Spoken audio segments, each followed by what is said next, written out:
If you listen, someone will tell you what they're about. Out of the overflow of the heart, the mouth speaks. So what comes out of the mouth is an indication of what's going on inside the heart.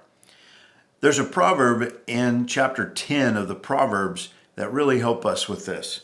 It says in verse 32, "The lips of the righteous know what is acceptable, but the mouth of the wicked speaketh frowardness."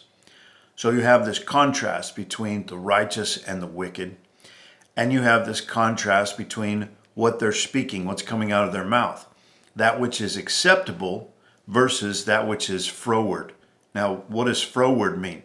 Well, it means perverse, or it means fraud. It means to have deceitful speech, or to talk about things that shouldn't be talked about, to use a kind of speech that's perverse, maybe even disgusting. Proverbs helps us with this some more in chapter 15 and verse 2. It says, "The tongue of the wise useth knowledge aright, but the mouth of fools poureth out foolishness." Verse 28 of the same chapter says, "The heart of the righteous studieth to answer, but the mouth of the wicked poureth out evil things." I like that part of it.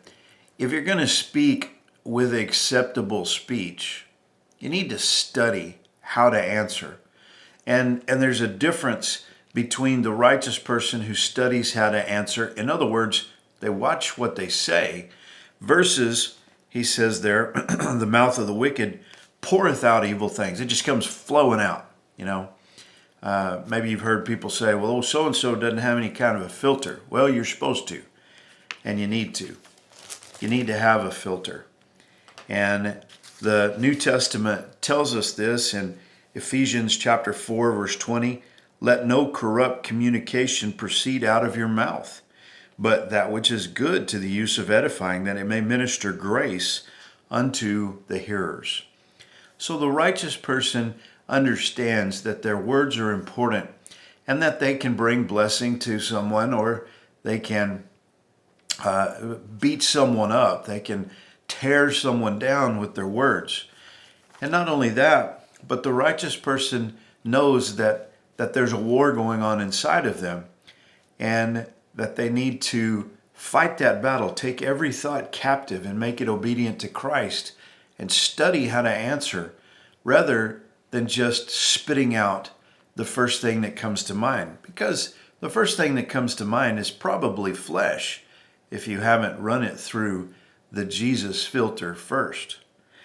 Titus, Paul says to Titus, the young preacher, in chapter 2 and verse 6, he says, "Young men likewise exhort to be sober-minded, in all things showing thyself a pattern of good works, in doctrine showing uncorruptness, gravity, sincerity, sound speech, that cannot be condemned, that he that is of the contrary part may be ashamed, having no evil thing to say of you." And so all throughout the Bible, God's word teaches us that it's important, the words that we use, the way that we speak. There's some people, and they are bilingual.